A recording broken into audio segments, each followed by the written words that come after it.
el economista jefe de Tresis. Don Daniel, muy buenas noches. Muy buenas noches, ¿qué tal?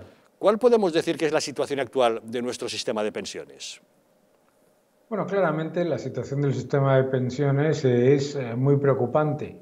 El gobierno ha ignorado el hecho de que ha aumentado de una manera muy importante el gasto en pensiones por la entrada de nuevos jubilados en el sistema y además continúa aumentando los gastos sin prestar atención a la sostenibilidad del sistema. Se ha eliminado el factor de sostenibilidad, se han eliminado todas las medidas que se habían tomado para hacer el sistema de pensiones contributivo, por un lado sostenible y por otro lado generoso desde el punto de vista de no solamente las personas que están jubiladas hoy, sino las que van a estar jubiladas dentro de 20 o 30 años, y se han aumentado los desequilibrios. Y yo creo que esta es una de las partes clave. Yo creo que se ha utilizado mucho el populismo con el sistema de pensiones y ahora pues se están proponiendo una serie de parches que en cualquier caso no solucionan esos graves elementos de riesgo que tiene el sistema. Pero ¿por qué la reforma que plantea el gobierno puede ser contraproducente?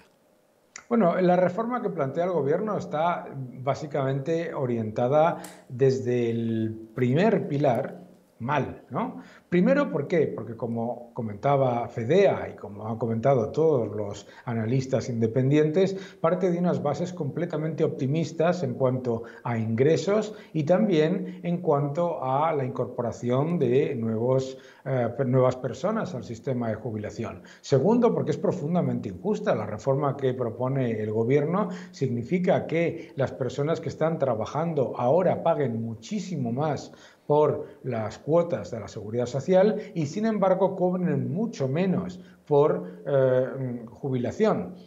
Para que nos hagamos una idea, la reforma que propone el gobierno supone que cada persona que ahora mismo está trabajando cuando se jubile cobre entre un 5 y un 10% menos, pagando entre un 7 y un 15% más cada año durante su vida laboral. La reforma que está proponiendo el gobierno, y esto es lo más importante, incluso con todas esas cosas, sigue siendo una reforma que no soluciona el problema de sostenibilidad del sistema de pensiones. ¿Por qué? El sistema de pensiones de reparto no se hace sostenible si no se pone encima de la mesa el pilar fundamental que hace que un sistema de reparto funcione, que es que entre mucha más riqueza, mucha más inversión y muchísimo más capital en el país. El reto demográfico que tiene la sociedad española, que vivimos mucho más tiempo, una maravilla, y además la población no crece al ritmo que crecía antes, eso es un problema.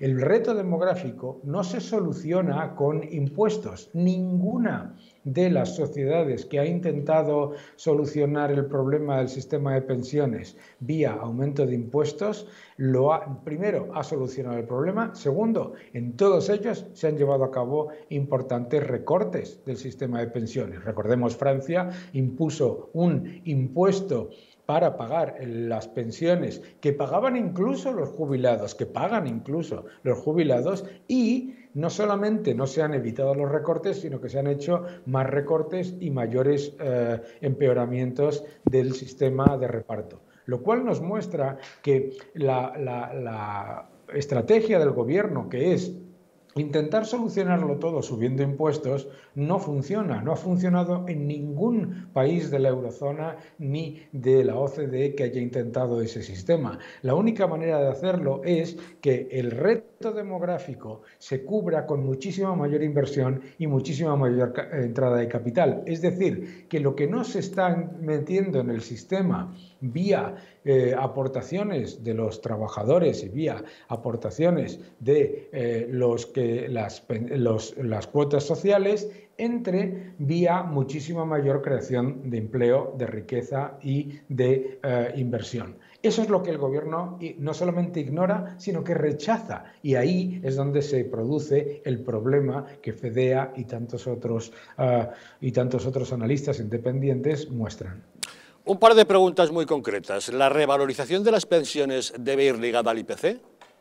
Bueno, para empezar, todos sabemos que el IPC este año, 2020, va a ser negativo, que la probabilidad de que sea el IPC negativo el año que viene también es muy alta. Y, sin embargo, a nadie se le ocurre la idea de que deberían ir ligadas a un IPC que va a ser negativo y que el riesgo de que se mantenga a nivel negativo, según el propio Banco Central Europeo, es muy alto. Por lo tanto, las pensiones se tienen que revalorizar, pero las pensiones no se revalorizan porque lo diga el gobierno o porque lo diga un político populista. Las pensiones se revalorizan ¿por qué? Porque entra muchísima mayor inversión, muchísimo mayor capital y se crea mucho más empleo. Cuando en un sistema, no solamente de seguridad social, sino cualquier sistema social que exista en un país, se dedica uno a destruir empleo, a destruir empresas y a ponerle escollos a la entrada de capital, puedes poner por ley lo que quieras con respecto a la revalorización, no revalorización. Simplemente lo que estás haciendo es empeorar el sistema y sobre todo de una manera profundamente injusta, porque los desequilibrios que generas a corto plazo en el sistema luego suponen muchísimos mayores recortes para las personas que están ahora mismo trabajando. Recordemos que en el sistema de pensiones en España no se ha entrado en un déficit de la seguridad social por malvada política del gobierno de Rajoy o cualquier cosa similar, sino porque el número de personas que han entrado en el sistema de jubilación es mucho mayor, es decir, el número de pensiones que hay que pagar es mucho mayor que el aumento de ingresos. Y el aumento de ingresos solo se consigue creando empleo, creando riqueza y atrayendo inversión. Y eso es lo que están poniendo todos los escollos y, por lo tanto, poniendo en peligro el sistema de pensiones. Y un último detalle, ¿el cómputo de la pensión debe contemplar toda la vida laboral o solamente un determinado número de años? No, el cómputo de la pensión debe contemplar lo que es la vida laboral en un entorno dinámico. Esto es clave. ¿Por qué? Porque la vida laboral, claro, lo que quiere hacer el gobierno es elevar el cómputo a 35 años, pero sin tener en cuenta, por ejemplo, que hay una elevadísima parte de la población que ha vivido no una, sino dos crisis y, por lo tanto, su cómputo está siendo, francamente, pues obviamente, destruido por haber estado su vida laboral en un periodo de crisis en el que probablemente han estado en paro. Por lo tanto, lo que hay que hacer es no orientarlo desde el punto de vista de número de años, que es el error que está cometiendo el gobierno, sino de entender desde un punto de vista dinámico las personas. Hay personas cuya vida laboral es más larga, las personas que nos dedicamos a los servicios, las personas que no tenemos una actividad onerosa en cuanto a actividad física, etcétera, y hay que mirarlo también desde el punto de vista de qué es lo que ha ocurrido en la economía. Si tú, desde el punto de vista del gobierno, qué es lo que está haciendo el gobierno español, el gobierno de Sánchez, es que quieres elevar el número de años para el cómputo de la pensión, pero además pones todos los escollos para que las personas recuperen su empleo cuando hay una crisis, entonces es francamente no solamente injusto, sino profundamente antisocial. Don Daniel Lacalle, economista jefe de Tresis, muchas gracias, como siempre, por acompañarnos en Los Intocables. Muchísimas gracias, un fuerte abrazo. Un fuerte abrazo.